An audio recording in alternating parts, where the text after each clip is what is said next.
Welcome to our new series, The 200 Movie Challenge. Our goal this year is to watch 200 movies that we haven't seen yet. If you want to listen to the full podcast where this clip is from, the link will be in the description. Now enjoy today's movie. So the first movie that I saw this week was the movie Phantom Thread, starring Daniel Day-Lewis, directed by Paul Thomas Anderson. So I think this is the second Paul Thomas Anderson movie I've seen this year. The first one being Inherent Vice with what's his name, Joaquin Phoenix. And so there's been a lot of buzz about his newest movie, One Battle After Another, which has been getting a lot of buzz in theaters. I think it's his highest grossing film, and people calling it, just overall amazing. It's Quentin Tarantino. I mean, him and Quentin Tarantino kind of go back and forth with each other. They're kind of like, not really official like rivals, but they like to they watch each other's careers very closely.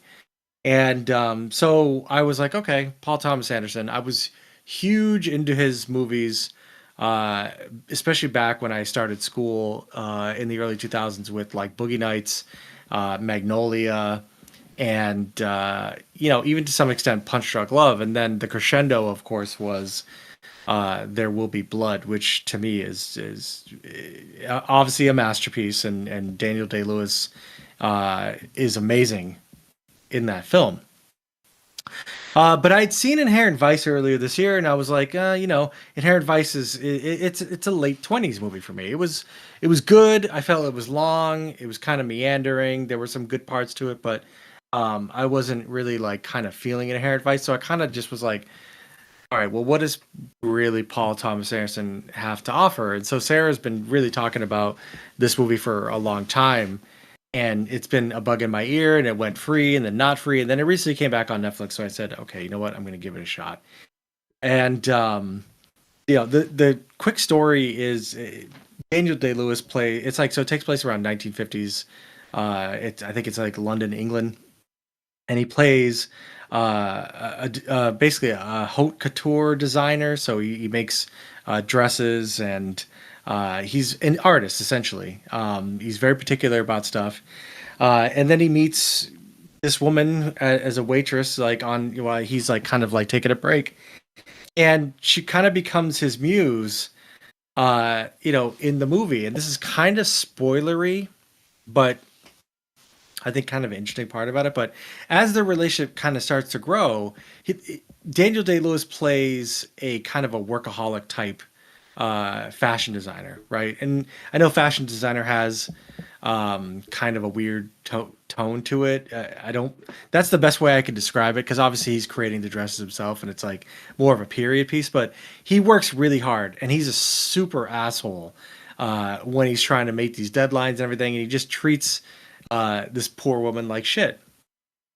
So what she starts doing to slow him down is she starts like poisoning him with mushrooms. And Damn. he'll stop working and he'll like get sick, and then she'll take care of him, and they had this relationship where he's like really sick, and then she's like taking care of him, and he's very vulnerable and everything like that, and then it like makes him it kind of like resets him. And so in order for him to stop working so hard, she starts kind of just making it so that he has no choice but to stop working. That's as far as I'll go, because I think even that is kind of a spoiler. Because as the movie unfolds, it's just an incredible like written movie about relationships and this whole entire thing. And I'll tell you right now, before I spoil this is an absolute fucking masterpiece of a movie. This movie hits on all three phases for me: directing, writing, acting. All three of these parts of the movie are done exquisitely and top notch. Just amazing. Daniel Day Lewis is great in this. The woman who plays his love interest is also phenomenal. And Paul Thomas Anderson just writes a script that is absolutely fucking stunning. And some of the shots, like you're just watching it and you're like, there are moments when I watch movies, and I'm even kind of getting goosebumps right now thinking about it, where it's like you know that you're in the hands of like a master like filmmaker, right? You're watching a shot and you just go, it takes your breath away, and you're like, oh my god, this is. It's kind of a meme and a joke now, but it's like this is fucking pure like cinema. This is what movies are about. This is a great shot. You know you're watching a great shot, and it's also tied to a fantastic story and everything. I mean, this movie came out in 2017. I can't believe I haven't seen it until now, but this is one of the best Paul Thomas Anderson movies I have seen of his entire career. It was absolutely phenomenal, and definitely one of the best movies I've seen in a very long time. This is definitely an all timer for me. Just the way that it's done, and we always use the football analogy of like defense, special teams, and offense, and making sure you're hitting all three phases of the game. This movie hit it for me on all of those. I mean, Daniel Day-Lewis should win an Oscar in every single fucking movie that he's in.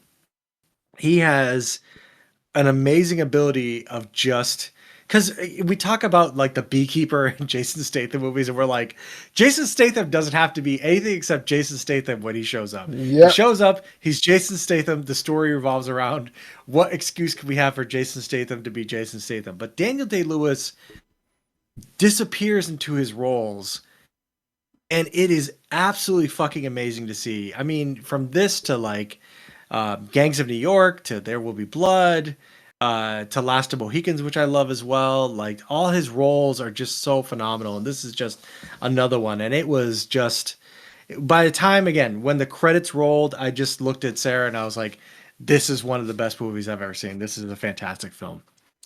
So I know you're looking at your list, and I'm assuming this is top 10. I'm even thinking this might be top 5, but I do not want to influence you. But as you look, I already know. I have a guess, and I'm going to just hold up my fingers though no one can see it. Where is this going? I was just listening to a clip from Cillian Murphy where he was talking about, you judge movies based on how long they stick with you, right? Yes. And earlier this year, obviously, when I saw Sinners, it was like, fuck, Sinners had a chokehold on me for like 3 days in a row. Like, as I'm running errands, as I'm doing stuff, as I'm living my life, I just was like, I got to see Sinners and I got to do that stuff. And this movie was just like that for me, where it's like, after it's done, it just kind of sticks with you and you're thinking about it and you're like, oh my God, this was really great and all that.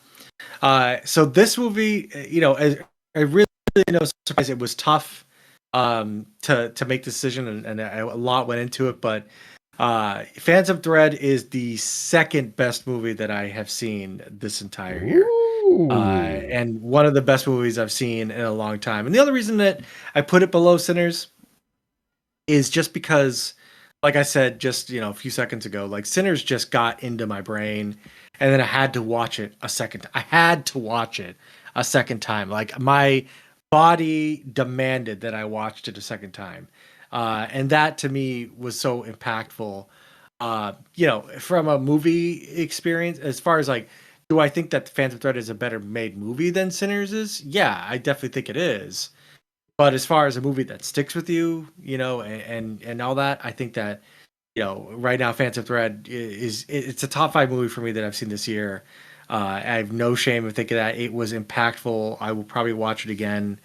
It was that good. And if anybody has the opportunity to watch this on Netflix for free, I definitely recommend it. If you like movies that are just well acted and well written and well shot throughout the entire thing, with a very satisfying conclusion, I think that you'll enjoy Phantom Thread. Awesome. Number 2, I did not realize you were going to go to number 2 this week. It's always a surprise, I think, when we have a movie that breaks the top 10, let alone top 5. So it's not often, but when it does, man, it feels really good. Feels really good. Feels really good. I like that Godzilla -1 is my number 5 movie. I was thinking, I still stand by that. Godzilla is fantastic. I wasn't sure. I felt like I didn't think this was going to be 1. I was going with 4. That was like what my brain was thinking. Like I couldn't remember a lot of how you felt about Anora, but I'm like, this might go in 4. I felt like it was going to go above Godzilla -1. But you know what? We have those movies. It's all about enjoyment and what you learn in the moment.